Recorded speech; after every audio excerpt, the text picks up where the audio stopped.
ಎಲ್ಲರಿಗೂ ನಮಸ್ಕಾರ. ಸೊ ನಾನೇನು ಮಾತಾಡಬೇಕು ಅಂತ ಅಂದ್ಕೊಂಡಿನೋ ಎಲ್ಲ ಯೋಗಿ ಹೇಳ್ಬಿಡಿಯಾನೆ. So looking forward to work with this wonderful team. ನನಗೆ ಸರ್ ಹೇಳಿದ್ದ ಫಸ್ಟ್ ಡೇ ನಾನು ಮೀಟ್ ಮಾಡಿದಾಗ ಸರ್ ಹೇಳಿದ್ದು ನಂಗೆ ತುಂಬಾ ಇಷ್ಟ ಆಗಿದೆ ಏನು ಅಂತಂದರೆ, ಫಿಲಮ್ ಎಲ್ಲರೂ ಮಾಡ್ತಾರೆ ಬಟ್ ರಿಲೇಷನ್ಶಿಪ್ನ ಹೋಲ್ಡ್ ಆನ್ ಮಾಡಿಕೊಂಡು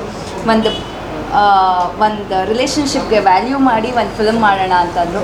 ಸೊ ಆ ಪ್ರೀತಿ ಮತ್ತು ಮಮತೆಗೆ ನನಗೆ I was like yes I have to do this film ಅಂತ ಅನಿಸ್ತು. Thank you for this wonderful opportunity sir. And sir ಬಗ್ಗೆ ಹೇಳಬೇಕು ಅಂತಂದರೆ, ಕಿರ್ಗೂರಿನ ಗಯ್ಯಾಳಿ ನೋಡಿ ಅವರ ಮೆಸೇಜ್ ಮಾಡಿ ಅದಾದಮೇಲೆ ಹೋಗಿ ಭೇಟಿ ಮಾಡಿದೆ. ಅಲ್ಲಿಂದ ನನ್ನ ಜರ್ನಿ ಇವ್ರ ಜೊತೆ ಸೊ ವರ್ಕ್ ಮಾಡಬೇಕು ಅಂತ ಅಂದ್ಕೋತಾ ಇದ್ದೆ, ಯಾವಾಗಲೂ ಆಗಲಿಲ್ಲ. ಆ್ಯಂಡ್ ಯೋಗಿ ಅವ್ರ ತಂದೆ ತಾಯಿ ಎಲ್ಲರೂ ಒಂದು ಫ್ಯಾಮಿಲಿ ಫ್ರೆಂಡ್ಸು. ಸೊ ಕಾರಣಾಂತರಗಳಿಂದ ಮಾಡೋದಕ್ಕಾಗ್ತಾ ಇರಲಿಲ್ಲ. ಸೊ ಎಸ್ ಫೈನಲಿ ಇವಾಗ ವರ್ಕ್ ಮಾಡ್ತಾ ಇದ್ದೀವಿ. ಆ್ಯಂಡ್ ಪ್ರಸನ್ನ ಸರ್ ನನಗೆ ಮುಂಚಿನೂ ಗೊತ್ತಿತ್ತು. So one of my Malayalam ಫಿಲ್ಮ್ನಲ್ಲಿ ವರ್ಕ್ ಮಾಡಿದ್ವಿ ಇಬ್ಬರು.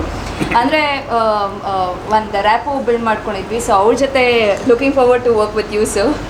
ಆ್ಯಂಡ್ ಅನೂಪ್ ಸರ್ ಮತ್ತು ಎಲ್ಲರೂ ಒಳ್ಳೊಳ್ಳೆ ಆರ್ಟಿಸ್ಟ್ಗಳಿದ್ದಾರೆ. ಮಾಂತೇಶ್ ಸರ್ ಆಗಿರ್ಬೋದು, ಸೀತಾಮಾಮ ಆಗಿರ್ಬೋದು, ಪದ್ಮಜಾರಾವ್ ಮ್ಯಾಮ್ ಆಗಿರ್ಬೋದು. So looking forward to work and yes ನಿಮ್ಮ ಮುಂದೆ ಬರೋದಕ್ಕೆ ಕಾತಿರೋದ್ರಿಂದ ಇದ್ದೀವಿ. Yes, thank you so much.